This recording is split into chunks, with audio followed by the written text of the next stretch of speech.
ਵਾਹਿਗੁਰੂ ਜੀ ਕਾ ਖਾਲਸਾ, ਵਾਹਿਗੁਰੂ ਜੀ ਕੀ ਫਤਿਹ। ਤੁਸੀਂ ਦੇਖ ਰਹੇ ਹੋ TV 84 ਤੇ ਮੈਂ ਸੁਖਵਿੰਦਰ ਸਿੰਘ ਹਾਜ਼ਰ ਹਾਂ ਅੱਜ ਦਾ ਦ ਫੋਲਟ ਲਾਈਨਸ ਪ੍ਰੋਗਰਾਮ ਲੈ ਕੇ। ਜਿਵੇਂ ਕਿ ਤੁਸੀਂ ਜਾਣਦੇ ਹੋ ਕਿ ਪਿਛਲੇ ਕੁਝ ਦਿਨਾਂ ਦੇ ਦੌਰਾਨ ਸਿੱਖ ਆਗੂਆਂ ਦੀਆਂ ਜਿਵੇਂ ਮੌਤਾਂ ਹੋਈਆਂ ਨੇ, ਅਸੀਂ ਕਹਿ ਸਕਦੇ ਹਾਂ ਕਿ ਕਤਲ ਹੋਏ ਆ ਵਿਦੇਸ਼ਾਂ ਦੀ ਧਰਤੀ ਦੇ ਉੱਤੇ, ਪਹਿਲਾਂ ਪਾਕਿਸਤਾਨ ਦੇ ਵਿੱਚ, ਫਿਰ UK ਦੇ ਵਿੱਚ ਤੇ ਹੁਣ ਕੈਨੇਡਾ ਦੇ ਵਿੱਚ। ਜਿਸ ਤਰ੍ਹਾਂ ਆਜ਼ਾਦੀ ਦੇ ਜਿਹੜਾ ਸੰਘਰਸ਼ ਆ ਉਹਦੇ ਨਾਲ ਜੁੜੇ ਜਿਹੜੇ ਸਿੱਖ ਆਗੂ ਨੇ ਉਹਨਾਂ ਦੇ ਕਤਲ ਕੀਤੇ ਗਏ ਆ।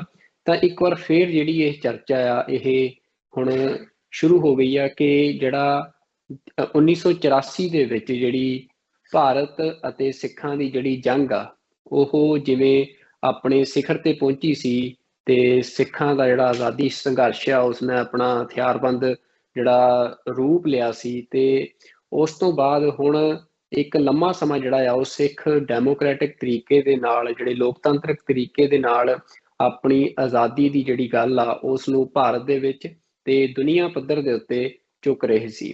ਪਰ ਇਹਨਾਂ ਕਤਲਾਂ ਨੇ ਇੱਕ ਵਾਰ ਫੇਰ ਜਿਹੜੀ ਇਹ ਜੰਗ ਆ, ਅਸੀਂ ਕਹਿ ਸਕਦੇ ਹਾਂ ਕਿ ਉਸ ਨੂੰ ਕਿਤੇ ਨਾ ਕਿਤੇ ਜਿਹੜਾ ਹਥਿਆਰਾਂ ਦਾ ਜਿਹੜਾ ਮੈਦਾਨ ਆ ਉਹਦੇ ਵਿੱਚ ਲਿਆ ਕੇ ਖੜਾ ਕਰ ਦਿੱਤਾ। ਤਾਂ ਇਹ ਸਾਰੀ ਜਿਹੜੀ ਇਹ ਕਲੈਸ਼ ਆ ਇੰਡੀਆ ਤੇ ਸਿੱਖਾਂ ਦਾ, ਇਸ ਦੀ ਜਿੱਥੇ ਬੁਨਿਆਦ ਪਈ ਆ ਜਾਂ ਜੜ ਪਈ ਆ ਉਹ 1984 ਦਾ ਜਿਹੜਾ ਜੂਨ 1984 ਦੇ ਵਿੱਚ ਦਰਬਾਰ ਸਾਹਿਬ ਦੇ ਉੱਤੇ ਹਮਲਾ ਕੀਤਾ ਗਿਆ ਸੀ ਭਾਰਤੀ ਫੌਜਾਂ ਵੱਲੋਂ, ਉਸ ਨੂੰ ਮੰਨਿਆ ਜਾਂਦਾ ਹੈ। ਤਾਂ ਇਹ ਇੱਕ ਵੱਡਾ ਘਟਨਾਕ੍ਰਮ ਸੀ ਸਿੱਖ ਇਤਿਹਾਸ ਦੇ ਵਿੱਚ, ਇੱਕ ਵੱਡਾ ਘੱਲੂਘਾਰਾ ਸੀ ਜੂਨ 1984 ਦਾ। ਤਾਂ ਇਸ ਘਟਨਾ ਦੇ ਬਾਰੇ, ਜੋ ਹਮਲਾ ਹੋਇਆ ਸੀ ਉਹਦੇ ਬਾਰੇ ਜਿਹੜੀ ਅੱਜ ਦੀ ਅਸੀਂ ਕਹਿ ਸਕਦੇ ਹਾਂ ਕਿ ਜਿਹੜੀ ਨਵੀਂ ਸਿੱਖ ਨੌਜਵਾਨੀ ਆ ਉਸ ਦੇ ਵਿੱਚ ਜਿਹੜਾ ਇੰਟੈਲੈਕਚੁਅਲ ਸੈਕਸ਼ਨ ਆ, ਜਿਹੜੇ ਵਿਦਵਾਨ ਨੇ ਸਿੱਖ ਨੌਜਵਾਨ ਜੋ ਹੁਣ ਪਿਛਲੇ ਦਹਾਕੇ ਦੇ ਦੌਰਾਨ ਵੱਖ-ਵੱਖ ਯੂਨੀਵਰਸਿਟੀਆਂ ਦੇ ਵਿੱਚ ਪੜ੍ਹੇ ਨੇ, ਅਸੀਂ ਉਹਨਾਂ ਦੇ ਨਾਲ ਵੀ ਕੁਝ ਪ੍ਰੋਗਰਾਮ ਕਰਨ ਦੀ ਕੋਸ਼ਿਸ਼ ਕਰ ਰਹੇ ਹਾਂ ਕਿ ਉਹ ਉਸ ਘੱਲੂਘਾਰੇ ਨੂੰ ਜਾਂ ਉਸ ਇੰਡੋ ਸਿੱਖ ਜਿਹੜੀ ਵਾਰ ਹੋਈ ਸੀ ਉਸ ਨੂੰ ਕਿਵੇਂ ਦੇਖਦੇ ਨੇ। ਤੇ ਅੱਜ ਸਾਡੇ ਨਾਲ ਇਸ ਪ੍ਰੋਗਰਾਮ ਦੇ ਵਿੱਚ ਇਸ ਵਿਸ਼ੇ ਤੇ ਗੱਲਬਾਤ ਕਰਨ ਦੇ ਲਈ ਸਿੱਖ ਨੌਜਵਾਨ ਸਿਮਰਜੀਤ ਸਿੰਘ ਮੌਜੂਦ ਹੋਣਗੇ, ਜੋ ਵੱਖ-ਵੱਖ ਮਸਲਿਆਂ ਦੇ ਉੱਤੇ ਆਪਣੇ ਵਿਚਾਰ ਰੱਖਦੇ ਰਹਿੰਦੇ ਨੇ। ਤੁਸੀਂ ਪਹਿਲਾਂ ਵੀ ਇਹਨਾਂ ਨੂੰ ਸੁਣਿਆ ਹੋਵੇਗਾ। ਤੇ ਪੰਜਾਬੀ ਯੂਨੀਵਰਸਿਟੀ ਪਟਿਆਲਾ ਤੋਂ ਇਹ PhD ਸ਼ਾਇਦ ਮੈਨੂੰ ਲੱਗਦਾ ਹੈ ਕਿ ਅਜੇ ਇਹਨਾਂ ਦੀ PhD ਇਹ ਕਰ ਰਹੇ ਨੇ ਉੱਥੋਂ, ਬਾਕੀ ਉਹ ਦੱਸ ਦੇਣਗੇ ਖੁਦ ਜੇ PhD ਪੂਰੀ ਹੋ ਗਈ ਹੈ, ਜਿੱਥੋਂ ਤੱਕ ਮੈਨੂੰ ਜਾਣਕਾਰੀ ਆ। ਤਾਂ ਉਹਨਾਂ ਦਾ ਜਿਹੜਾ ਅਧਿਐਨ ਹੈ ਇਹਨਾਂ ਘਟਨਾਵਾਂ ਨੂੰ ਲੈ ਕੇ, ਜੋ ਸਿੱਖ ਤੇ ਭਾਰਤੀ ਜਿਹੜੀ ਜੰਗ ਆ ਉਹਦੇ ਨਾਲ ਜੁੜੀਆਂ ਹੋਈਆਂ ਨੇ, ਉਹਦੇ ਬਾਰੇ ਅਸੀਂ ਉਹਨਾਂ ਦੇ ਨਾਲ ਗੱਲਬਾਤ ਕਰਾਂਗੇ। ਤੇ ਮੈਂ ਸਿਮਰਜੀਤ ਸਿੰਘ ਹੋਰਾਂ ਨੂੰ TV 84 ਤੇ ਜੀ ਆਇਆਂ ਨੂੰ ਕਹਿੰਦਾ ਜੀ। ਵਾਹਿਗੁਰੂ ਜੀ ਕਾ ਖਾਲਸਾ, ਵਾਹਿਗੁਰੂ ਜੀ ਕੀ ਫਤਿਹ ਜੀ। ਵਾਹਿਗੁਰੂ ਜੀ ਕਾ ਖਾਲਸਾ, ਵਾਹਿਗੁਰੂ ਜੀ ਕੀ ਫਤਿਹ ਜੀ। ਹਾਂਜੀ ਸਿਮਰਜੀਤ ਸਿੰਘ ਜੀ, ਜਿਵੇਂ ਮੈਂ ਆਪਣੀ ਭੂਮਿਕਾ ਦੇ ਵਿੱਚ ਦੱਸਿਆ ਹੈ, ਤੁਸੀਂ ਵੀ ਸੁਣਿਆ ਹੋਵੇਗਾ ਕਿ ਬੀਤੇ ਕੁਝ ਦਿਨਾਂ ਦੇ ਦੌਰਾਨ ਜਿਹੜੀਆਂ ਘਟਨਾਵਾਂ ਵਾਪਰੀਆਂ ਨੇ, ਜਿਹੜੇ ਸਿੱਖ ਆਗੂਆਂ ਦੇ ਜਿਸ ਤਰ੍ਹਾਂ ਕਤਲ ਹੋਏ ਆ, ਤੇ ਸਿੱਖਾਂ ਦਾ ਇਹ ਸਿੱਧਾ ਸਿੱਧਾ ਕਹਿਣਾ ਹੈ ਕਿ ਇਹਨਾਂ ਕਤਲਾਂ ਦੇ ਪਿੱਛੇ ਭਾਰਤੀ ਏਜੰਸੀਆਂ ਦਾ ਹੱਥ ਆ। ਤਾਂ ਇਸ ਸਾਰੀਆਂ ਘਟਨਾਵਾਂ ਦੇ ਪਿੱਛੇ ਅਸੀਂ ਦੇਖਦੇ ਹਾਂ ਕਿ ਮੂਲ ਰੂਪ ਦੇ ਵਿੱਚ ਜਿਹੜੀ ਘਟਨਾ ਆ ਉਹ ਜੂਨ 1984 ਦਾ ਘੱਲੂਘਾਰਾ ਪਿਆ। ਤਾਂ ਤੁਸੀਂ ਜੂਨ 1984 ਦੇ ਘੱਲੂਘਾਰੇ ਨੂੰ, ਸਭ ਤੋਂ ਪਹਿਲਾਂ ਮੇਰਾ ਸਵਾਲ ਇਹੀ ਆ ਕਿ ਤੁਸੀਂ ਕਿਵੇਂ ਸਮਝਦੇ ਹੋ? ਦੇਖੋ, ਜਿਹੜਾ ਇਹਦੇ 'ਚ ਤਾਂ ਕੋਈ ਸ਼ੱਕ ਨਹੀਂ ਗਾ, ਜਿਹੜੇ ਇਹ ਕਤਲ ਆ, ਖਾਸ ਕਰਕੇ ਜਿਹੜਾ ਲਾਸਟ ਕਤਲ ਹੋਇਆ ਭਾਈ ਨਿੱਜਰ ਜੀ ਦਾ, ਉਹਨਾਂ ਨੇ ਜਿਹੜੇ ਬੰਦਿਆਂ ਨੂੰ ਪਹਿਲਾਂ ਕੋਈ ਅਲਿਊਸ਼ਨ ਸੀਗੇ ਉਹ ਬਿਲਕੁਲ ਕਲੀਅਰ ਕਰਤੇ ਆ ਕਿ ਜਿਹੜੇ ਸਾਲ 1.5 ਸਾਲ ਦੇ ਵਿੱਚ ਦੀਪ ਸਿੱਧੂ ਤੋਂ ਲੈ ਕੇ ਹੁਣ ਤਾਈਂ ਜਿੰਨੇ ਕਤਲ ਹੋਏ ਆ, ਖਾਸ ਕਰ ਜਿਹੜੇ ਲੋਕਾਂ ਨੂੰ ਦੀਪ ਸਿੱਧੂ ਜੀ ਬਾਰੇ ਭਰਮ ਸੀਗਾ, ਹੁਣ ਨਹੀਂ ਰਹਿਣਾ ਚਾਹੀਦਾ, ਹੁਣ ਕਲੀਅਰ ਹੋ ਗਿਆ। ਇਹ ਸਾਰੇ ਕਤਲ ਜਿਹੜੇ ਹੈਗੇ ਆ ਏਜੰਸੀਆਂ ਦੁਆਰਾ ਪਲੈਨਡ ਕੀਤੇ ਗਏ ਸੀਗੇ, ਸਾਰੇ ਸਰਕਾਰੀ ਕਤਲ ਸੀਗੇ। ਦੂਜਾ ਜਿਹੜਾ ਇਸ ਘੱਲੂਘਾਰੇ ਨੂੰ ਦੇਖਣਾ ਹੈ, ਇਹ ਜਿਹੜੇ ਸਾਡੇ ਵੱਡੇ ਸ਼ਾਇਰ ਆ, ਅਫਜ਼ਲ ਹਸਨ ਰੰਧਾਵਾ ਜੀ ਆ, ਪ੍ਰੋਫੈਸਰ ਪੂਰਨ ਸਿੰਘ ਜੀ ਆ, ਪ੍ਰੋਫੈਸਰ ਹਰਿੰਦਰ ਸਿੰਘ ਮਹਿਬੂਬ ਜੀ ਆ, ਕਿਸੇ ਨੇ ਇਹਨਾਂ ਨੂੰ 5 ਸਦੀਆਂ ਦਾ ਵੈਰ ਕਿਹਾ, ਕਿਸੇ ਨੇ ਇਹਨਾਂ ਨੂੰ 3 ਸਦੀਆਂ ਦਾ ਵੈਰ ਕਿਹਾ।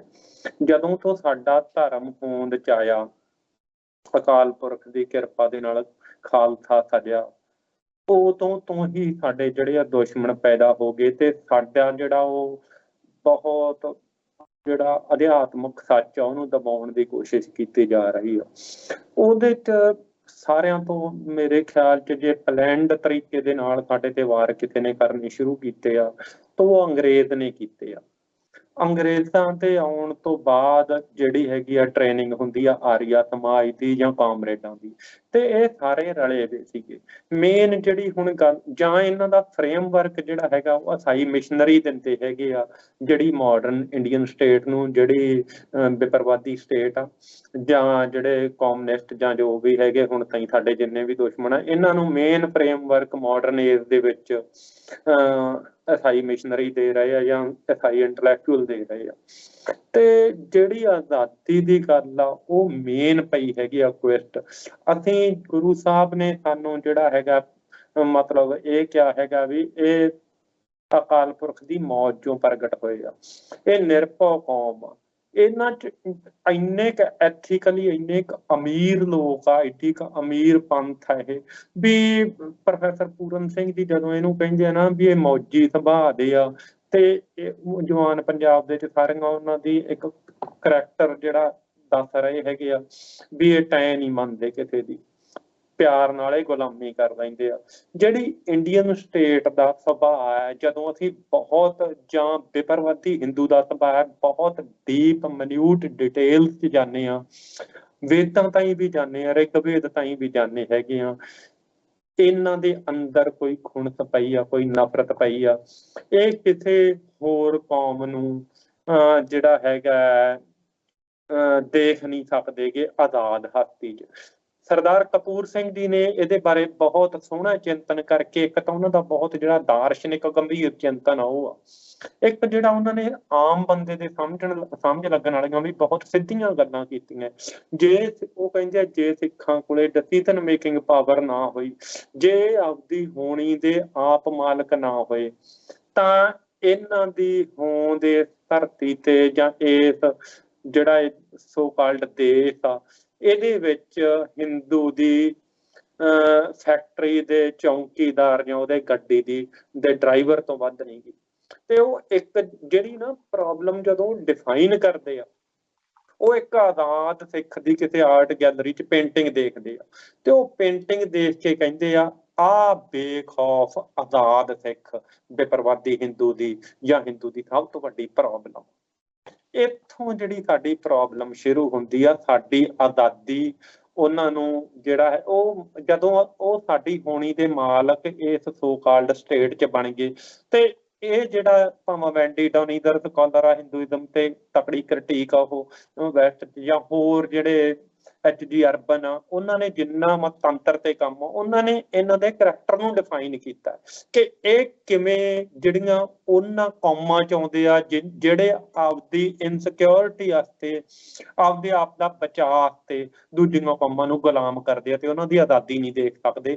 ਇਹ ਸਾਰੇ ਮੈਂ ਬਹੁਤ ਕਾਫੀ ਡਿਟੇਲ 'ਚ ਦੱਸਿਆ, ਇਹ ਸਾਰੇ ਪਰਸਪੈਕਟਿਵ 'ਚੋਂ ਜਿਹੜੀ ਹੈਗੀ ਆ 84 ਦੀ ਪ੍ਰੋਬਲਮ ਨਿਕਲਦੀ ਆ। ਤੇ ਇਹਦੀਆਂ ਜੜ੍ਹਾਂ ਜਦੋਂ ਬੈਕ ਤੇ ਜਾਂਦੇ ਆ ਪੂਰੀਆਂ ਤੋਂ ਰਿਗਵੇਦ 'ਚ ਪਈਆਂ ਹੈਗੀਆਂ, ਜਿੱਥੇ ਇਹਨਾਂ ਨੇ ਮਤਲਬ ਜਿਹੜਾ ਹੈਗਾ ਤੁਸੀਂ ਜਿਹੜੀ ਇਹ ਗੱਲ ਕੀਤੀ ਆ ਵੀ ਅਫਜ਼ਲ ਅਹਿਸਾਨ ਰੰਧਾਵਾ ਨੇ ਵੀ ਜਦੋਂ ਕਵਿਤਾ ਲਿਖੀ ਆਪਣੀ ਉਸ ਸਪੀਡ ਦੇ ਵਿੱਚੋਂ, ਤਾਂ ਉਹਨਾਂ ਨੇ ਉਹ 5 ਸਦੀਆਂ ਦੇ ਵੈਰ ਦੀ ਗੱਲ ਕੀਤੀ ਵੀ ਜਿਹੜੀ ਇਹਦੀ ਪਿੱਠ ਭੂਮੀ ਆ ਦਰਬਾਰ ਸਾਹਿਬ ਦੇ ਉੱਤੇ ਜਿਹੜਾ ਹਮਲਾ ਹੋਇਆ, ਜਿਹਦੇ ਅਸੀਂ ਅੱਜ ਤੱਕ ਵੀ ਦੇਖ ਰਹੇ ਹਾਂ ਕਿ ਜਿਹੜੀ ਉਹ ਜੰਗ ਆ ਜਿਹਨੂੰ ਸਿੱਖ ਕਹਿੰਦੇ ਆ ਕਿ ਉਹ ਜੰਗ ਜਾਰੀ ਆ, ਉਸ ਦਾ ਆਧਾਰ ਦਰਬਾਰ ਸਾਹਿਬ ਤੇ ਹਮਲਾ ਬਣਿਆ। ਪਰ ਦਰਬਾਰ ਸਾਹਿਬ ਤੇ ਹਮਲੇ ਬਾਰੇ ਜਿਹੜੀ ਇਹ ਧਾਰਨਾ ਬਣੀ ਆ ਕਿ ਉੱਥੇ ਜੀ ਸੰਤ ਜਰਨੈਲ ਸਿੰਘ ਸੀ, ਸੰਤ ਜਰਨੈਲ ਸਿੰਘ ਹੋਰਾਂ ਨੇ ਉੱਥੇ ਹਥਿਆਰ ਇਕੱਠੇ ਕਰ ਲਏ ਸੀ ਤੇ ਇਸ ਕਰਕੇ ਜਿਹੜੀ ਸਰਕਾਰ ਆ ਉਸ ਨੂੰ ਉੱਥੇ ਹਮਲਾ ਕਰਨਾ ਪਿਆ। ਪਰ ਅਫਜ਼ਲ ਅਹਿਸਾਨ ਰੰਧਾਵਾ ਜਿਹੜੀ ਗੱਲ ਆ ਉਹ ਉਸ ਤੋਂ ਪਰੇ ਗੱਲ ਲੈ ਜਾਂਦੇ ਆ ਕਿ ਇਹ ਕੋਈ ਗੱਲ ਉਸ ਸੰਤ ਜਰਨੈਲ ਸਿੰਘ ਦੇ ਇਰਦ ਗਿਰਦ ਨਹੀਂ ਘੁੰਮ ਰਹੀ ਸੀ, ਇਹ ਗੱਲ 5 ਸਦੀਆਂ ਦੇ ਵੈਰ ਦੀ ਸੀ। ਤਾਂ ਤੁਸੀਂ ਐਕੈਡੈਮਿਕਸ ਦੇ ਰੂਪ 'ਚ ਅਸੀਂ ਇਹਨੂੰ ਸਮਝਣਾ ਹੋਵੇ, ਇੱਕ ਵਿਦਵਾਨ ਦੇ ਤੌਰ ਤੇ ਇਸ ਗੱਲ ਨੂੰ ਸਮਝਣਾ ਹੋਵੇ, ਤਾਂ ਤੁਸੀਂ ਕੀ ਮੰਨਦੇ ਹੋ ਕਿ ਸੰਤ ਜਰਨੈਲ ਸਿੰਘ ਵਾਲਾ ਜਿਹੜਾ ਉਹ ਨੈਰੇਟਿਵ ਖੜਾ ਕੀਤਾ ਗਿਆ ਕਿ ਜੀ ਉੱਥੇ ਹਥਿਆਰ ਲੈ ਕੇ ਸੰਤ ਗਏ ਇਸ ਕਰਕੇ ਹਮਲਾ ਕੀਤਾ, ਇਹਦੀ ਕਿੰਨੀ ਕੁ ਵਾਜਬੀਅਤ ਤੁਸੀਂ ਦੇਖਦੇ ਹੋ? ਇਹ ਬਿਲਕੁਲ ਸਟੇਟ ਦੀ ਇੱਕ ਬਹਾਨੇਬਾਜ਼ੀ ਆ। ਜਿਹੜਾ ਸਟੇਟ ਨੇ ਸਾਡਾ ਵੱਡੇ ਪੱਧਰ ਤੇ ਕਤਲੇਆਮ ਕਰਨਾ ਸੀਗਾ, ਤੇ ਇੱਕ ਵੈਸਟਰਨ ਐਂਥਰੋਪੋਲੋਜਿਸਟ ਆ ਜੋਇਸ ਪੈਟੀਗਰੂ, ਉਹਨੇ ਇਸ ਪ੍ਰੋਬਲਮ ਨੂੰ ਬਹੁਤ ਸੋਹਣਾ ਡਿਫਾਈਨ ਕੀਤਾ ਹੈ। ਉਹ ਕਹਿੰਦੇ ਵੀ ਠੀਕ ਆ, ਜੋਇਸ ਪੈਟੀਗਰਿਊ ਕਹਿੰਦੀ ਆ ਵੀ ਸੰਤਾਂ ਨੂੰ ਮਾਰਨਾ, ਉਹਨਾਂ ਦੀ ਇੱਕ ਅਣਥਰ ਦੀ ਜਾਂ ਉਹਨਾਂ ਨੂੰ ਸ਼ਹੀਦ ਕਰਨਾ ਉਹਨਾਂ ਦੀ ਇੱਕ ਅਣਥਰ ਦੀ ਲੋੜ ਬਣ ਗਈ ਸੀਗੀ। ਪਰ ਜਿਹੜਾ ਦਰਬਾਰ ਸਾਹਿਬ ਤੇ ਹਮਲਾ ਉਹ ਸੰਤਾਂ ਨੂੰ ਮਾਰਨ ਵਾਸਤੇ ਨਹੀਂ ਕੀਤਾ ਗਿਆ, ਸੰਤਾਂ ਨੂੰ ਸ਼ਹੀਦ ਕਰਨ ਵਾਸਤੇ ਨਹੀਂ ਕੀਤਾ ਗਿਆ, ਜਾਂ ਉਹਨਾਂ ਨੂੰ ਸ਼ਹੀਦ ਕਰਨਾ ਇੱਕ ਉਹਨਾਂ ਦਾ ਮਤਲਬ ਅਲਪ ਕਾਰਜ ਆ, ਮੁੱਖ ਕਾਰਜ ਨਹੀਂਗਾ। ਮੁੱਖ ਕਾਰਜ ਉਹਨਾਂ ਦਾ ਸੀ ਜਿਹੜਾ ਜੋਇਸ ਪੈਟੀਗਰਿਊ ਕਹਿ ਰਹੀ ਆ ਕਿ ਸਿੱਖਾਂ ਦੀ ਜਿਹੜੀ ਚੀਜ਼ ਤੇ ਮਾਣ ਕਰਦੇ ਆ, ਇਤਿਹਾਸ ਤੇ ਇਹਨਾਂ ਨੂੰ ਕੋਈ ਇਤਿਹਾਸ 'ਚ ਕੋਈ ਵੱਡਾ ਸਦਮਾ ਦੇਣਾ, ਵੱਡੀ ਸੱਟ ਦੇਣੀ ਆ, ਇਹਨਾਂ ਦੇ ਸੈਲਫ ਕੌਨਫੀਡੈਂਸ ਨੂੰ ਤਬਾਹ ਕਰਨਾ ਤੇ ਇਹਨਾਂ ਦੀ ਹੋਂਦ ਨੂੰ ਖਤਮ ਕਰਨਾ। ਹੁਣ ਇਹ ਇੱਕ ਐਂਥਰੋਪੋਲੋਜੀ ਦੀ ਸਕਾਲਰ ਪ੍ਰੋਫੈਸਰ ਬਹੁਤ ਜਿਹੜਾ ਹੈਗਾ ਸਿੱਧਾ ਡਿਫਾਈਨ ਕਰ ਰਹੀ ਆ ਵੀ ਪ੍ਰੋਬਲਮ ਕੀ ਸੀ। ਪ੍ਰੋਬਲਮ ਇਹੀ ਸੀਗੀ, ਉਸ ਚੀਜ਼ ਨੂੰ ਬਹਾਨਾ ਬਣਾ ਕੇ ਇਹ ਸਾਡੀ ਹੋਂਦ ਨੂੰ ਖਤਮ ਕਰਨਾ ਚਾਹੁੰਦੇ ਸੀ, ਲੜਾਈ ਸਾਡੀ ਹੋਂਦ ਦੀ ਸੀਗੀ ਤੇ ਇਹ ਜਿਹੜਾ ਹੈਗਾ ਸਾਨੂੰ ਨੇਸਤੋ ਨਾਬੂਦ ਕਰਨਾ ਚਾਹੁੰਦੇ ਸੀਗੇ, ਉਹਦੇ ਵਾਸਤੇ ਸਾਰੇ ਬਹਾਨੇ ਬਣਾਏ ਗਏ ਆ। ਜੇ ਤੁਸੀਂ ਜਿਹੜੇ ਰਿਸਰਚ ਸਕਾਲਰ ਜਾਂ ਜਿਹੜੇ ਇੰਟੈਲੈਕਚੁਅਲਸ ਨੇ ਉਦੋਂ ਜਿਹੜਾ ਮਤਲਬ ਚਿੰਤਨ ਕੀਤਾ, ਉਹਨਾਂ ਨੇ ਪੰਜਾਬ ਤੇ ਕ੍ਰਾਈਮ ਦਾ ਜਿਹੜਾ ਡਾਟਾ ਕੱਢਿਆ ਹੈਗਾ ਭਾਰਤ ਦੀਆਂ ਹੋਰ ਸਟੇਟਸ ਦੇ ਮੁਕਾਬਲੇ 'ਚ, ਤੇ ਉਹ ਤਾਂ ਬਹੁਤ ਜ਼ਿਆਦਾ ਘੱਟ ਆ। ਮਤਲਬ ਤੁਸੀਂ ਦੇਖੋਗੇ ਵੀ ਉਹਨਾਂ 7-8 ਸਾਲਾਂ 'ਚ ਇੱਥੇ ਇੰਨੀ ਕੁ ਘੱਟ ਕਿਲਿੰਗ ਹੋਈ ਆ, ਜਦੋਂ ਕਿ ਸੰਘਰਸ਼ ਦੇ ਦੌਰਾਨ ਕੁਛ ਮੁੱਠਭੇੜਾਂ ਹੋਈਆਂ, ਕੁਛ ਜਿਹੜੀਆਂ ਹੈਗੀਆਂ ਦੋਨੇ ਧਿਰਾਂ ਦੇ ਜਿਹੜੇ ਬੰਦੇ ਆ ਮਾਰੇ ਵੀ ਗਏ ਆ, ਜਾਂ ਸਿੱਖਾਂ ਵੱਲੋਂ ਵੀ ਜਿਹੜੇ ਬਹੁਤ ਜ਼ਿਆਦਾ ਮਤਲਬ ਗੁਰੂ ਸਾਹਿਬ ਦੀ ਬੇਅਦਬੀ ਕਰਨ ਵਾਲੇ ਜਾਂ ਗੁਰੂ ਸਾਹਿਬ ਬਾਰੇ ਬਹੁਤ ਖੁਣ ਚੋਂ ਬੋਲਣ ਵਾਲੇ, ਉਹ ਸੋਧਾ ਵੀ ਲਾਇਆ ਗਿਆ। ਪਰ ਉਹਨਾਂ ਦੀ ਗਿਣਤੀ ਇੰਨੀ ਘੱਟ ਆ, ਜਾਂ ਸਰਕਾਰ ਦੇ ਇੰਟਰਵੇਨ ਕਰਨ ਦੇ ਬਾਵਜੂਦ ਸਰਕਾਰ ਨੇ ਆਪਦੇ ਵੱਲੋਂ ਕਈ ਜਿਹੜੀਆਂ ਹੈਗੀਆਂ ਝੂਠੀਆਂ ਚੀਜ਼ਾਂ ਕ੍ਰੀਏਟ ਕਰਕੇ, ਬੰਦੇ ਮਾਰ ਕੇ, ਸਿੰਘਾਂ ਦੇ ਨਾਂ ਲਾ ਕੇ ਉਹ ਚੀਜ਼ਾਂ ਕ੍ਰੀਏਟ ਕਰਨ ਦੀ ਕੋਸ਼ਿਸ਼ ਕੀਤੀਆਂ। ਵਾਇਲੈਂਸ ਨੂੰ ਉਹਨਾਂ ਨੇ ਜਾਣ ਕੇ ਡਾਟੇ ਨੂੰ ਵਧਾਉਣ ਦੀ ਕੋਸ਼ਿਸ਼ ਕੀਤੀ। ਪਰ ਜਦੋਂ ਉਹਨੂੰ ਕਨਕਲੂਡਿੰਗਲੀ ਅਸੀਂ ਦੇਖਦੇ ਹਾਂ, ਕੰਪੈਰੀਟਿਵਲੀ ਦੇਖਦੇ ਹਾਂ, ਪੰਜਾਬ ਤਾਂ ਬਹੁਤ ਪੀਸਫੁਲ ਸੀਗਾ ਭਾਰਤ ਦੇ ਦੂਜੇ ਸਟੇਟਸ ਦੇ ਮੁਕਾਬਲੇ 'ਚ। ਇਸ ਕਰਕੇ ਹਮਲਾ ਕਰਨ ਦੀ ਕੋਈ ਇੱਥੇ ਤੁਕ ਨਹੀਂ ਸੀ ਬਣਦੀ। ਇਹ ਚੀਜ਼ ਮੇਰੇ ਖਿਆਲ 'ਚ ਸੋਚਣੀ ਵੀ ਨਹੀਂ ਚਾਹੀਦੀ। ਇਹ ਉਹਨਾਂ ਦੀ ਜਿਵੇਂ ਇੰਦਰਾ ਗਾਂਧੀ ਜਿਹੜੀ ਉਸ ਐਪੀਟੋਮ ਬਣਦੀ ਹੈਗੀ ਆ ਵਿਪਰਵਾਦੀ ਹਿੰਦੂ ਦਾ, ਜਾਂ ਆਈਡਲ ਬਣਦੀ ਆ, ਜਿਵੇਂ ਉਹਦੇ ਕਰੈਕਟਰ ਨੂੰ ਸਮਝਣ ਲੱਗਿਆ ਕਈ ਇਤਿਹਾਸਕਾਰਾਂ ਨੇ ਵੀ ਦੇਖਿਆ ਕਿ ਇਹਦੇ 'ਚ ਉਹ ਰੂਹ ਆ ਗਈ ਸੀ ਜਿਹੜੀ ਕਹਿੰਦੀ ਸੀਗੀ ਵੀ ਪੁਰਾਣੇ ਹਮਲਾਵਾਰਾਂ ਤੋਂ ਸਿੱਖ ਖਤਮ ਨਹੀਂ ਹੋਏ, ਹੁਣ ਉਹ ਘਾਟ ਮੈਂ ਪੂਰੀ ਕਰਨੀ, ਇਹਨਾਂ ਨੂੰ ਖਤਮ ਕਰਨਾ। ਇਹਨੂੰ ਐਂ ਸਮਝਣਾ ਚਾਹੀਦਾ ਵੀ ਸਾਡੀ ਹੋਂਦ ਨੂੰ ਖਤਮ ਕਰਨ ਵਾਸਤੇ ਇੱਕ ਬਹੁਤ ਵੱਡਾ ਯਤਨ ਜਿਹੜਾ 5 ਸਦੀਆਂ 'ਚ ਜਿਹੜਾ ਸਭ ਤੋਂ ਵੱਡਾ ਯਤਨ ਆ ਉਹ ਇੰਡੀਅਨ ਸਟੇਟ ਨੇ ਕੀਤਾ ਸੀ, ਸੋ ਕਾਲਡ ਇੰਡੀਅਨ ਜਿਹੜੀ ਹੈਗੀ ਸੈਕੂਲਰ ਸਟੇਟ ਨੇ ਕੀਤਾ ਸੀ। ਬਿਲਕੁਲ ਸਿਮਰਜੀਤ ਸਿੰਘ ਜੀ, ਪਿਛਲੇ ਸਮੇਂ 'ਚ ਅਸੀਂ ਦੇਖਿਆ ਕਿ ਜਿਹੜਾ ਇੰਡੀਆ ਦਾ ਐਕੈਡੈਮਿਕਸ ਦਾ ਇੱਕ ਹਿੱਸਾ ਆ, ਉਹਦੇ ਵੱਲੋਂ ਇਹ ਵੀ ਨੈਰੇਟਿਵ ਪੁਸ਼ ਕੀਤਾ ਗਿਆ ਕਿ ਠੀਕ ਆ, ਜੰਗ ਹੋਈ, ਇੱਕ ਲੜਾਈ ਹੋਈ ਆ, ਉਸ ਤੋਂ ਬਾਅਦ ਜਿਹੜਾ ਉਹਦਾ ਕਨਕਲੂਜਨ ਆ ਉਹ ਕਿਸੇ ਐਗਰੀਮੈਂਟ ਦੇ ਵਿੱਚ, ਕਿਸੇ ਨੈਗੋਸ਼ੀਏਸ਼ਨ ਦੇ ਵਿੱਚ ਕੱਢਿਆ ਜਾਵੇ। ਤੇ ਉਹਦੇ ਲਈ ਕਈ ਤਰ੍ਹਾਂ ਦੀਆਂ ਪੇਸ਼ਕਸ਼ਾਂ, ਕਈ ਤਰ੍ਹਾਂ ਦੀਆਂ ਗੱਲਾਂ ਜਿਹੜੀਆਂ ਨੇ ਉਹ ਆਰਟੀਕਲਸ ਦੇ ਰੂਪ ਦੇ ਵਿੱਚ, ਲਿਖਤਾਂ ਦੇ ਰੂਪ ਦੇ ਵਿੱਚ ਅਸੀਂ ਪੜ੍ਹਦੇ ਰਹੇ ਹਾਂ। ਪਰ ਤੁਹਾਨੂੰ ਕੀ ਲੱਗਦਾ ਜਦੋਂ ਅਸੀਂ ਅੱਜ ਦੇਖ ਰਹੇ ਹਾਂ ਕਿ ਹੁਣ ਦੁਬਾਰਾ ਫੇਰ ਜਿਹੜਾ ਜੇ ਇੰਡੀਅਨ ਸਟੇਟ ਜਿਹੜੀ ਆ ਇਸ ਤਰ੍ਹਾਂ ਕਿਲਿੰਗਸ ਕਰ ਰਹੀ ਆ ਸਿੱਖ ਐਕਟਿਵਿਸਟ ਦੀਆਂ, ਤਾਂ ਮਤਲਬ ਇਹ ਤਾਂ ਪ੍ਰਤੱਖ ਆ ਕਿ ਫਿਰ ਜਿਹੜਾ ਉਹ ਰਾਹ ਸੀ ਜਾਂ ਉਹ ਨੈਰੇਟਿਵ ਸੀ ਉਹ ਹੁਣ ਪਿੱਛੇ ਰਹਿ ਗਿਆ। ਪਰ ਇੱਕ ਮੈਂ ਤੁਹਾਨੂੰ ਇਹ ਸਵਾਲ ਕਰਦਾ ਕਿ ਤੁਹਾਨੂੰ ਲੱਗਦਾ ਕਿ ਕੋਈ ਪੋਸੀਬਿਲਿਟੀ ਹੈਗੀ ਆ ਕਿ ਜਦੋਂ ਆਪਾਂ ਗੱਲ ਕਰਦੇ ਹਾਂ ਕਿ ਜਿਹੜੀ ਬੇਪਰਵਾਦੀ ਹਕੂਮਤ ਆ, ਮਤਲਬ ਬੇਪਰ ਦੀ ਸੋਚ ਆ, ਜਦੋਂ ਉਹ ਰਾਜ ਕਰ ਰਹੀ ਆ, ਤਾਂ ਉਹਦੇ ਵਿੱਚ ਸਿੱਖਾਂ ਦੀ ਉਹਨਾਂ ਦੇ ਨਾਲ ਕਿਸੇ ਤਾਲਮੇਲ ਦੇ ਵਿੱਚ, ਕਿਸੇ ਤਰ੍ਹਾਂ ਦੇ ਕੋਆਰਡੀਨੇਸ਼ਨ ਦੇ ਵਿੱਚ ਅਸੀਂ ਕਹਿ ਸਕਦੇ ਹਾਂ ਕਿ ਰਹਿਣ ਦੀ ਕੋਈ ਸੰਭਾਵਨਾ ਬਚਦੀ ਆ ਜਾਂ ਨਹੀਂ, ਜਾਂ ਫਿਰ ਇਹ ਇੱਕ ਮੂਲ ਰੂਪ ਦੇ ਵਿੱਚ ਦੋ ਵੱਖੋ ਵੱਖ ਧਾਰਾਵਾਂ ਨੇ ਜਿਹੜੀਆਂ ਕਿ ਇੱਕ ਦੂਜੇ ਦੇ ਨਾਲ ਟਕਰਾਅ ਦੇ ਵਿੱਚ ਹਮੇਸ਼ਾ ਰਹਿਣਗੀਆਂ। ਬਿਲਕੁਲ, ਮੇਰਾ ਤਾਂ ਮੈਨੂੰ ਇਹੀ ਲੱਗਦਾ ਹੈ ਕਿ ਮੂਲ ਰੂਪ 'ਚ ਦੋ ਵੱਖੋ ਵੱਖ ਧਾਰਾਵਾਂ ਹੈ ਤੇ ਡਾਇਲੋਗ ਦਾ ਜਿਹੜਾ ਹੈਗਾ ਉਹ ਤਾਂ ਸਟੇਟ ਜਿਵੇਂ ਹੁਣ ਵੀ ਆਈ ਹੈ ਜਾਂ ਪਹਿਲਾਂ ਵੀ ਉਹਨਾਂ ਨੇ 84 ਵੇਲੇ ਵੀ ਉਹਨਾਂ ਦੇ ਜਿਹੜੇ ਨੀਤੀ ਘਾੜਿਆਂ ਦੀਆਂ ਕਿਤਾਬਾਂ 'ਚ ਜਾਂ ਉਹਨਾਂ ਦੇ ਜਿਹੜੇ ਰਾਹ ਦੇ ਆਫੀਸਰ ਜਾਂ ਜਨਰਲ ਦੀਆਂ ਕਿਤਾਬਾਂ 'ਚ ਦੇਖਦੇ ਆ, ਉਹਨਾਂ ਨੇ ਆਪ ਹੀ ਆਪਦੀ ਕੂਟਨੀਤੀ ਦੱਸਿਆ ਹੈਗਾ ਵੀ ਕਿਹੜੇ ਹੇਠਲੇ ਪੱਧਰ ਤਾਈਂ ਡਿੱਗ ਕੇ ਉਹਨਾਂ ਨੇ ਕੰਮ ਕੀਤਾ। ਕੈਨੇਡਾ 'ਚ ਕਿਵੇਂ ਮੂਵਮੈਂਟ ਨੂੰ ਉਹਨਾਂ ਨੇ ਖਤਮ ਕਰਨਾ ਚਾਹਿਆ ਹੈਗਾ, ਰਸ਼ੀਆ ਨੇ ਜਾਂ ਫਰਾਂਸ ਨੇ ਕਿਵੇਂ ਉਹਦੇ 'ਚ ਯੋਗਦਾਨ ਦਿੱਤਾ, ਤੇ ਹੁਣ ਤਾਂ ਪਾਣੀ ਸਿਰ ਦੇ ਉੱਪਰ ਦੀ ਲੰਘ ਚੁੱਕਿਆ। ਇਹ ਸੋ ਕਾਲਡ ਪੀਸਫੁਲ ਡੈਮੋਕ੍ਰੇਸੀ ਕਹਾਉਣ ਵਾਲੇ, ਮਤਲਬ ਜੰਗ 'ਚ ਕੂਟਨੀਤੀ ਵੀ ਕਿਸੇ ਹੱਦ ਤਾਈਂ ਜਾਇਜ਼ ਹੁੰਦੀ ਆ, ਪਰ ਐਂ ਸਿੱਧਾ ਡੈਮੋਕ੍ਰੈਟਿਕ ਸਿਸਟਮ ਦੇ ਵਿੱਚ ਦੀ ਤੁਸੀਂ ਇੱਕ ਜਿਹੜਾ ਹੈਗਾ ਮਤਲਬ ਸਿੱਧਾ ਕਤਲੇਆਮਾਂ ਤੇ ਉਤਰੋਂ ਕੇਰਾਂ, ਤੇ ਉਹ ਵੀ ਮਤਲਬ ਅਸੀਂ ਹੁਣ ਇਹ ਆ ਵੀ ਅਸੀਂ ਕਿਸੇ ਵੀ, ਇਹ ਪਹਿਲਾਂ ਇਹ ਸੀਗਾ ਨਾ ਵੀ ਜਿਹੜਾ ਅਸੀਂ ਇਸ ਸੋ ਕਾਲਡ ਇੰਡੀਅਨ ਸਟੇਟ 'ਚ ਗੁਲਾਮ ਤੇ ਇੱਥੇ ਮਤਲਬ ਵੀ ਸਾਡੀ ਹੋਂਦ ਨੂੰ ਖਤਰਾ ਹੈ। ਹੁਣ ਜਿਵੇਂ ਬਾਹਰਲੇ ਮੁਲਕਾਂ ਦੇ 3-4 ਮੁਲਕਾਂ ਦੇ ਵਿੱਚ ਸਾਡੇ ਤੇ ਜਿਹੜੇ ਅਟੈਕ ਹੋਏ ਆ, ਸਾਡੇ ਬੰਦੇ ਮਾਰੇ ਗਏ ਹੈਗੇ ਆ, ਉਦੋਂ ਪਹਿਲਾਂ ਇੰਡੀਆ ਦੇ ਵਿੱਚ ਜਿਹੜੇ ਬਹੁਤ ਐਮੀਨੈਂਟ ਸਾਡੇ ਮਤਲਬ ਹੀਰੇ ਸੀਗੇ, ਸਾਡੇ ਜਗ ਤੇ ਦੀਪ ਸਿੰਘ ਸਿੱਧੂ ਜੀ ਵਰਗੇ, ਉਹਨਾਂ ਨੂੰ ਮਾਰਿਆ ਗਿਆ। ਇੱਥੇ ਤਾਂ ਹੁਣ ਸਟੇਟ ਸ਼ਰੇਆਮ ਇੱਕ ਐਸੀ ਲੜਾਈ 'ਚ ਆ ਗਈ ਜਿਹਦੇ ਕੋਈ ਐਥਿਕਸ ਨਹੀਂ, ਤੇ ਡਾਇਲੋਗ ਦੀ ਹੋਪ ਕਰਨਾ ਤਾਂ ਉਹਨਾਂ ਨਾਲ ਮੇਰੇ ਖਿਆਲ 'ਚ ਬਹੁਤ ਔਖਾ ਹੈ। ਪਰ ਫਿਰ ਵੀ ਸਾਨੂੰ ਨੈਗੋਸ਼ੀਏਟ ਕਰਨਾ ਚਾਹੀਦਾ, ਸਾਨੂੰ ਡਾਇਲੋਗ 'ਚ ਪੈਣਾ ਚਾਹੀਦਾ। ਸਾਡੇ ਇੰਟਲੈਕਚੁਅਲ ਦੀ ਉੱਥੇ ਬਹੁਤ ਵੱਡੀ ਜ਼ਿੰਮੇਵਾਰੀ ਆ। ਤੇ ਇੱਕ ਮੈਂ ਪੁਰਾਣੀਆਂ ਇੰਟਰਵਿਊ 'ਚ ਵੀ ਜਿਹੜਾ ਮਤਲਬ ਅਫਸੋਸ ਮੈਂ ਜ਼ਾਹਰ ਕੀਤਾ, ਮੈਂ ਜਿਹੜੀ ਮੂਵਮੈਂਟ ਦੀ ਤੇ ਕਮੈਂਟ ਕਰਦੇ ਆ ਹਿਸਟਰੀ ਤੇ ਵੀ ਇਹ ਕਿਹਾ ਹੈ ਕਿ ਮੂਵਮੈਂਟ ਜਿਹੜੀ ਪੰਜਾਬ ਦੀ ਧਰਤੀ ਤੇ ਲੜੀ ਗਈ ਆ, ਇਹ ਵਰਲਡ ਦੀ ਹਿਸਟਰੀ ਦੇ ਵਿੱਚ ਇੱਕ ਬਹੁਤ ਕਮਾਲ ਦੀ ਜਿਹੜੀ ਹੈਗੀ ਮਾਣ ਕਰਨਯੋਗ ਗੱਲ ਆ। ਜਿਵੇਂ ਇੱਕ ਮੁੱਠੀ ਭਰ ਸਿੰਘਾਂ ਨੇ ਦਰਬਾਰ ਸਾਹਿਬ ਤੇ ਹਮਲੇ ਵੇਲੇ ਵੀ, ਉਦੋਂ ਬਾਅਦ ਜਿਹੜਾ 10 ਸਾਲ ਮੂਵਮੈਂਟ ਚੱਲੀ ਆ, ਜਿੰਨੇ ਸਿੱਖ ਐਥਿਕਸ ਨੂੰ ਬਰਕਰਾਰ ਰੱਖਦਿਆਂ ਹੋਇਆ ਜਿੱਡੀ ਕਮਾਲ ਦੀ ਜੰਗ ਮੈਦਾਨ 'ਚ ਲੜੀ ਆ, ਉਹ ਤਾਂ ਮਾਡਰਨ ਹਿਸਟਰੀ 'ਚ ਕੋਈ ਥਾਨ ਹੀ ਨਹੀਂਗਾ। ਪਰ ਜਦੋਂ ਅਸੀਂ ਡਾਇਲੋਗ ਦੀ ਗੱਲ ਕਰਦੇ ਹਾਂ, ਮੇਰਾ ਸਿੱਖ ਵਿਦਵਾਨਾਂ ਤੇ ਇਹ ਇਤਰਾਜ਼ ਰਿਹਾ ਹਮੇਸ਼ਾ ਉਸ ਵੇਲੇ ਦਿਆਂ ਤੇ, ਕੁਛ ਕੁ ਵਿਦਵਾਨਾਂ ਨੂੰ ਛੱਡ ਕੇ, ਜਿਨ੍ਹਾਂ 'ਚ ਡਾਕਟਰ ਗੁਰਭਗਤ ਸਿੰਘ ਜੀ ਆ, ਪ੍ਰੋਫੈਸਰ ਹਰਿੰਦਰ ਸਿੰਘ ਮਹਿਬੂਬ ਜੀ ਆ, ਜਾਂ ਜਿਹੜੇ ਹੈਗੇ ਆ ਡਾਕਟਰ ਹਰਭਜਨ ਸਿੰਘ ਜੀ ਆ ਜਿਹੜੇ ਪੋਇਟ ਸੀ ਦਿੱਲੀ ਵਾਲੇ ਪ੍ਰੋਫੈਸਰ, ਇਹਨਾਂ ਨੂੰ ਜਾਂ ਇੱਕਾ ਦੁੱਕਾ ਹੋਰ ਵਿਦਵਾਨਾਂ ਨੂੰ ਛੱਡ ਕੇ ਜਦੋਂ ਸਾਡੀ ਜਵਾਨੀ ਸੀਸ ਤਲੀ ਤੇ ਰੱਖ ਕੇ ਮੈਦਾਨ 'ਚ ਕੁੱਦ ਪਈ ਆ, ਤੇ ਉਹ ਮੈਦਾਨ 'ਚ ਜੰਗ ਲੜਨੀ ਸੌਖੀ ਨਹੀਂ। ਤੇ ਉਦੋਂ ਮਤਲਬ ਤੁਸੀਂ ਜਿਹੜਾ ਸਾਡੇ ਵਿਦਵਾਨ ਕੀ ਕਰ ਰਹੇ ਸੀਗੇ, ਇਹ 3-4 ਵਿਦਵਾਨਾਂ ਦੇ ਜਿਨ੍ਹਾਂ ਦੇ ਮੈਂ ਨਾਂ ਲਏ ਆ, ਇਹਨਾਂ ਤੋਂ ਬਿਨਾਂ ਬਾਕੀ ਵਿਦਵਾਨਾਂ ਨੇ ਸਾਡਾ ਨੈਰੇਟਿਵ ਹੀ ਨਹੀਂ ਪੇਸ਼ ਕੀਤਾ। ਉਹਨਾਂ ਨੇ ਸਟੇਟ ਨੂੰ ਚੁੱਪ ਸਹਿਮਤੀ ਦਿੱਤੀ ਹੈਗੀ ਆ, ਜਾਂ ਸਿੱਧਾ ਵਿਕ ਗਏ ਆ। ਤੇ ਦੂਜੀਆਂ ਸਟੇਟ ਦੀਆਂ ਪਾਲਤੂ ਧਿਰਾਂ ਜਿਨ੍ਹਾਂ 'ਚ ਕਾਮਰੇਡ ਸੀਗੇ, ਉਹਨਾਂ ਨੇ ਬਹੁਤ ਵੱਡਾ ਰੋਲ ਨਿਭਾਇਆ ਹੈਗਾ।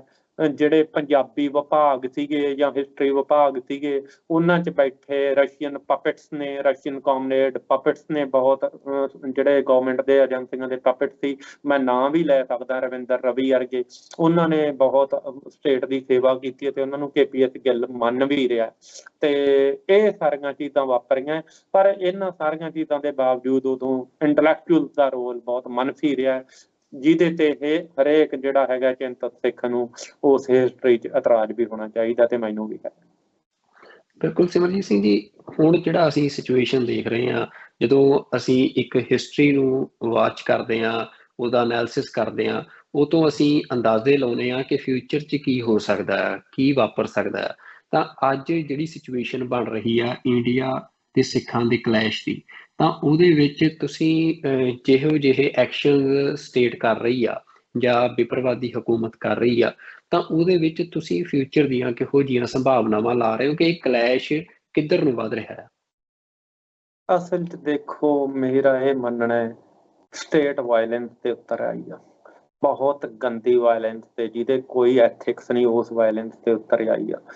ਤੇ ਮੇਰਾ ਇਹ ਮੰਨਣਾ ਹੈ ਵਰਲਡ ਦੀਆਂ ਜਦੋਂ ਹੋਰ ਵੀ ਅਸੀਂ ਜਿਹੜੀਆਂ ਮੂਵਮੈਂਟਸ ਨੂੰ ਸਟੱਡੀ ਕਰਦੇ ਹਾਂ, ਇਸ ਵੇਲੇ ਸਿੱਖਾਂ ਦਾ ਪੀਸਫੁਲ ਹੋ ਕੇ ਬਹੁਤ ਕੌਨਸ਼ੀਅਸਲੀ ਚੀਜ਼ ਨੂੰ ਸਟੱਡੀ ਕਰਨਾ ਤੇ ਡਿਫਾਈਨ ਕਰਨਾ ਸਾਰੇ ਵਰਲਡ ਦੀ ਕਮਿਊਨਿਟੀ ਦੇ ਮੂਹਰੇ ਬਹੁਤ ਜ਼ਰੂਰੀ ਆ। ਉਹਦੇ ਤੇ ਮੈਂ ਆਪਦੇ ਫੀਲਡ ਰਾਹੀਂ ਦੱਸ ਰਿਹਾ ਵੀ ਸਿੱਖ ਇੰਟਲੈਕਚੁਅਲ ਦਾ, ਸਿੱਖ ਜਿਹੜੇ ਹੈਗੇ ਪੋਲੀਟੀਕਲ ਪਰਸਨਸ ਦਾ, ਐਕਟਿਵਿਸਟ ਦਾ, ਇਹਨਾਂ ਦਾ ਬਹੁਤ ਵੱਡਾ ਰੋਲ ਆ। ਤੇ ਜਿਹੜੀ ਸਟੇਟ ਨੇ ਸਾਈਕੋ ਟ੍ਰੀਟਮੈਂਟ ਕੀਤਾ ਜਾਂ ਜਿਹੜੀ ਪਿਛਲੇ 40 ਸਾਲ 'ਚ ਪਲੈਨਿੰਗ ਆ, ਜਿਹੜੀ ਮੈਂ ਪਹਿਲਾਂ ਵੀ ਸਕਾਲਰ ਵਾਲੀ ਗੱਲ ਦੱਸੀ ਹੈ, ਉਹਦਾ ਪਾਰਟ ਆ। ਸਾਨੂੰ ਇੰਟਲੈਕਚੁਅਲੀ ਡੈਡ ਕਰਨ ਦੀ ਕੋਸ਼ਿਸ਼ ਕੀਤੀ ਗਈ ਆ, ਉਹਦੇ 'ਚ ਕਾਮਰੇਡਾਂ ਨੇ ਬਹੁਤ ਵੱਡਾ ਯੋਗਦਾਨ ਪਾਇਆ ਹੈਗਾ।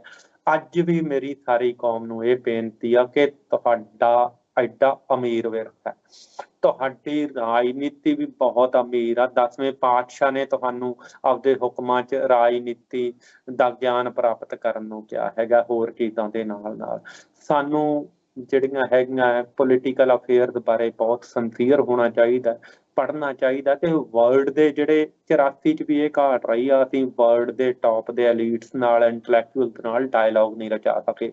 ਅੱਜ ਵੀ ਮੇਰੀ ਹੱਥ ਜੋੜ ਕੇ ਬੇਨਤੀ ਆ ਸਾਡੇ ਸਕਾਲਰਸ ਨੂੰ, ਉਹ ਸਾਹਮਣੇ ਆਉਣ। ਇੰਨਾ ਡਰ ਚੰਗਾ ਨਹੀਂਗਾ, ਇੰਨਾ ਸਟੇਟ ਦਾ ਦਬਾਅ ਚੰਗਾ ਨਹੀਂਗਾ, ਤੇ ਉਹ ਸਾਹਮਣੇ ਆਉਣ, ਡਾਇਲੋਗ 'ਚ ਪਾਰਟੀਸਪੇਟ ਕਰਨ। ਬਾਕੀ ਜਿਹੜੇ ਸਿੱਖਾਂ ਦੀਆਂ ਸੰਸਥਾਵਾਂ ਉਹ ਇੰਟਲੈਕਚੁਅਲੀ ਜਿਹੜਾ ਹੈਗਾ ਇਹਨਾਂ ਨੂੰ ਰਾਈਟ ਕਰਨ ਦੀ ਕੋਸ਼ਿਸ਼ ਕਰਨੀ ਚਾਹੀਦੀ। ਸਿੱਖ ਸੰਗਤ ਨੂੰ ਇਹ ਚਾਹੀਦਾ ਹੈਗਾ ਕਿ ਉਹ ਆਪਣੇ ਪੱਧਰ ਤੇ ਛੋਟੇ ਛੋਟੇ ਗਰੁੱਪਸ ਬਣਾਉਣ, ਉਹਦੇ 'ਚ ਸਟੱਡੀ ਕਲਾਸਿਸ ਹੋਣ, ਕੋਰਸਿਸ ਹੋਣ, ਡਿਬੇਟਸ ਹੋਣ। ਜਿਹੜਾ ਸਿੱਖ ਮੀਡੀਆ ਹੈਗਾ ਉਹਨੂੰ ਐਫਰਟਸ ਕਰਨੀਆਂ ਚਾਹੀਦੀਆਂ। ਸਿੱਖ ਰਾਈਟਰਸ ਨੂੰ ਅੱਗੇ ਆਉਣਾ ਚਾਹੀਦਾ, ਹਿਸਟੋਰੀਅਨਸ ਨੂੰ ਅੱਗੇ ਆਉਣਾ ਚਾਹੀਦਾ। ਇਸ ਵੇਲੇ ਸਾਡੇ ਕੋਲੇ 4 ਇੰਟਲੈਕਟ ਦੇ ਫੀਲਡ 'ਚ ਮਹਾਜ ਬਚਦੇ ਆ।